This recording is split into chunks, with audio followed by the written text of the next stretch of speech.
ॐ त्र्यम्बकं यजामहे सुगन्धि पुष्टिवर्धनम् उर्वारुकमिव बन्धनान् मृत्योर्मुक्षितमामृतात्। ओम नमः शिवाय। नमस्कार प्रिय भक्तजनों, आप सभी का मायरा वॉइस चैनल में हार्दिक स्वागत है। आज सावन का तीसरा सोमवार है। आप सभी को मायरा वॉइस चैनल की तरफ से सावन मास के तीसरे सोमवार की हार्दिक शुभकामनाएं। आप सभी पर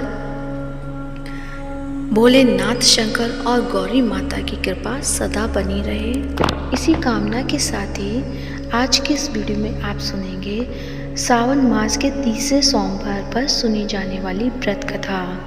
तो इस कथा को पूरा अवश्य सुने और कमेंट बॉक्स में ओम नमः शिवाय या हर हर महादेव अवश्य लिखें। तो प्रेम से बोलिए हर हर महादेव।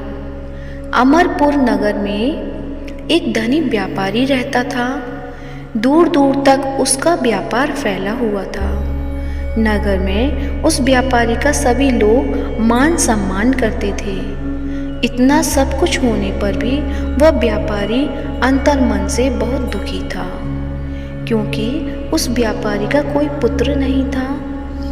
दिन रात उसे एक ही चिंता सताती रहती थी। उसकी मृत्यु के बाद उसके इतने बड़े व्यापार और धन संपत्ति को कौन संभालेगा। पुत्र पाने की इच्छा से वह व्यापारी प्रति सोमवार भगवान शिव की पूजा व्रत किया करता था। सायंकाल को व्यापारी शिव मंदिर में जाकर भगवान शिव के सामने घी का दीपक जलाया करता था। उस व्यापारी की भक्ति देखकर एक दिन पार्वती ने भगवान शिव से कहा कि हे प्राणनाथ, यह व्यापारी आपका सच्चा भक्त है।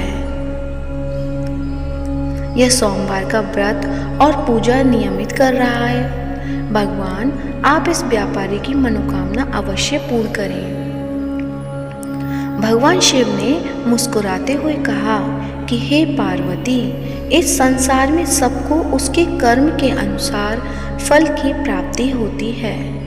प्राणी जैसा कर्म करते हैं उन्हें वैसा ही फल प्राप्त होता है। इसके बावजूद पार्वती जी नहीं मानी। उन्होंने आग्रह करते हुए कहा, नहीं प्राणनाथ, आपको इस व्यापारी की इच्छा पूरी करनी ही पड़ेगी। यह आपका अनन्य भक्त है। प्रति सोमवार आपका विधिवत व्रत रखता है और पूजा अर्चना के बाद आपको भोग लगाकर एक समय भोजन ग्रहण करता है। आपको इसे पुत्र प्राप्ति का वरदान देना ही होगा। पार्वती का इतना आग्रह देखकर भगवान शिव ने कहा, तुम्हारे आग्रह पर मैं इस व्यापारी को पुत्र प्राप्ति का वरदान देता हूँ, लेकिन इसका पुत्र 16 वर्ष से अधिक जीवित नहीं रहेगा। उसी रात भगवान शिव ने स्वप्न में उस व्यापारी को दर्शन देकर उसे पुत्र प्राप्ति का वरदान दिया और उसके पुत्र के 16 वर्ष तक जीवित रहने की बात भी बताई। भगवान के वरदान से व्यापारी को खुशी तो हुई, लेकिन पुत्र की अल्पायु की चिंता ने उस खुशी को नष्ट कर दिया। व्यापारी पहले की तरह सोमवार का विधिवत व्रत करता रहा। कुछ महीने पश्चात उसके घर अति सुंदर पुत्र उत्पन्न हुआ। पुत्र जन्म से व्यापारी के घर में खुशियां भर गईं। बहुत धूमधाम से पुत्र जन्म का समारोह बनाया गया। व्यापारी को पुत्र जन्म की अधिक खुशी नहीं हुई, क्योंकि उसे पुत्र की अल्पायु के रहस्य का पता था। यह रहस्य घर में किसी को नहीं मालूम था। विद्वान ब्राह्मणों ने उस पुत्र का नाम अमर रखा। जब अमर 12 वर्ष का हुआ तो शिक्षा के लिए उसे वाराणसी भेजने का निश्चय किया। व्यापारी ने अमर के मामा दीपचंद को बुलाया और कहा कि अमर को शिक्षा प्राप्त करने के लिए वाराणसी छोड़ आओ। अमर अपने मामा के साथ शिक्षा प्राप्त करने के लिए चल दिया। रास्ते में जहाँ भी अमर और दीपचंद्र रात्रि में विश्राम करने के लिए ठहरते, वहीं यज्ञ करते और ब्राह्मणों को भोजन कराते थे। लंबी यात्रा के बाद अमर और दीपचंद्र एक नगर में पहुंचे। उस नगर के राजा की कन्या के विवाह की खुशी में पूरे नगर को सजाया गया था। निश्चित समय पर बारात आ गई, लेकिन वर का पिता अपने बेटे के एक आंख से काना होने के कारण बहुत चिंतित था। उसे इस बात का भय सता रहा था कि राजा को इस बात का पता चलने पर कहीं वह विवाह से इनकार न कर दे, इससे उसकी बदनामी होगी। वर के पिता ने अमर को देखा तो उसके मस्तिष्क में एक विचार आया। उसने सोचा, क्यों न इस लड़के को दूल्हा बनाकर राजकुमारी से विवाह करा दूं। विवाह के बाद इसको धन देकर विदा कर दूंगा और राजकुमारी को अपने नगर ले जाऊंगा। वर के पिता ने इस संबंध में अमर और दीपचंद्र से बात की। दीपचंद्र ने धन मिलने के लालच में वर के पिता की बात स्वीकार कर ली। अमर को दूल्हे के वस्त्र पहनाकर राजकुमारी चंद्रिका से विवाह करा दिया गया।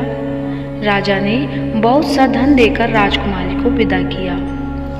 अमर जब घर लौट रहा था तो सच नहीं छिप सका और उसने राजकुमारी की ओढ़नी पर लिख दिया, राजकुमारी चंद्रिका, तुम्हारा विवाह तो मेरे साथ हुआ था। मैं तो वाराणसी में शिक्षा प्राप्त करने जा रहा हूँ। अब तुम्हें जिस नवयुवक की पत्नी बनना पड़ेगा वह कान्हा है। जब राजकुमारी ने अपनी ओढ़नी पर लिखा हुआ पढ़ा तो उसने काने लड़के के साथ जाने से इनकार कर दिया। राजा ने सब बातें जानकर राजकुमारी को महल में रख लिया। उधर अमर अपने मामा दीपचंद्र के साथ वाराणसी पहुंच गया। अमर ने गुरुकुल में पढ़ना शुरू कर दिया। जब अमर की आयु 16 वर्ष पूरी हुई तो उसने एक यज्ञ किया। यज्ञ की समाप्ति पर ब्राह्मणों को भोजन कराया और खूब वस्त्र दान किए। रात को अमर अपने शयन कक्ष में सो गया। शिव के वरदानुसार शयन अवस्था में ही अमर के प्राण पखेरु उड़ गए। सूर्योदय पर मामा अमर को मृत देखकर रोने पीटने लगा। आसपास के लोग भी एकत्र होकर दुख प्रकट करने लगे। मामा के रोने विलाप करने से स्वर समीप से गुजरते हुए भगवान शिव और माता पार्वती ने भी सुने। पार्वती जी ने भगवान से कहा, प्राणनाथ, मुझसे इसके रोने के स्वर सहन नहीं हो रहा। आप इस व्यक्ति के कष्ट अवश्य दूर करें। भगवान शिव ने पार्वती जी के साथ अदृश्य रूप में समीप जाकर अमर को देखा तो पार्वती जी से बोले, पार्वती, यह तो उसी व्यापारी का पुत्र है। मैंने इसे 16 वर्ष की आयु का वरदान दिया। अब इसकी आयु पूरी हो गई है। पार्वती जी ने फिर भगवान शिव से निवेदन किया कि हे प्राणनाथ, आप इस लड़की को जीवित करें, नहीं तो इसके माता पिता पुत्र की मृत्यु के कारण रो रोकर अपने प्राणों का त्याग कर देंगे। इस लड़के का पिता तो आपका परम भक्त है, वर्षों से सोमवार का व्रत करते हुए आपको भोग लगा रहा है। पार्वती के आग्रह करने पर भगवान शिव ने उस लड़के को जीवित होने का वरदान दिया और कुछ ही पल में वह जीवित होकर उठ बैठा। शिक्षा समाप्त करके अमर मामा के साथ अपने नगर की ओर चल दिया। दोनों चलते हुए उसी नगर में पहुँचे जहाँ अमर का विवाह हुआ था। उस नगर में भी अमर ने यज्ञ का आयोजन किया। समीप से गुजरते हुए नगर के राजा का यज्ञ का आयोजन देखा।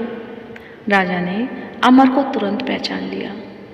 यज्ञ समाप्त होने पर राजा अमर और अपने मामा को महल में ले गया और कुछ दिन उन्हें महल में रखकर बहुत सा धन वस्त्र देकर राजकुमारी के साथ विदा किया। रास्ते में सुरक्षा के लिए राजा ने बहुत से सैनिकों को भी भेजा। दीपचंद्र ने नगर में पहुंचते ही एक दूत को घर भेजकर अपने आगमन की सूचना भेजी। अपने बेटे अमर के जीवित वापस लौटने की सूचना से व्यापारी बहुत प्रसन्न हुआ। व्यापारी ने अपनी पत्नी के साथ स्वयं को एक कमरे में बंद कर रखा था। भूखे प्यासे रहकर व्यापारी और उसकी पत्नी बेटे की प्रतीक्षा कर रहे थे। उन्होंने प्रतिज्ञा कर रखी थी कि यदि उन्हें अपने बेटे की मृत्यु का समाचार मिला तो दोनों अपने प्राण त्याग देंगे। व्यापारी अपनी पत्नी और मित्रों के साथ नगर के द्वार पर पहुंचा।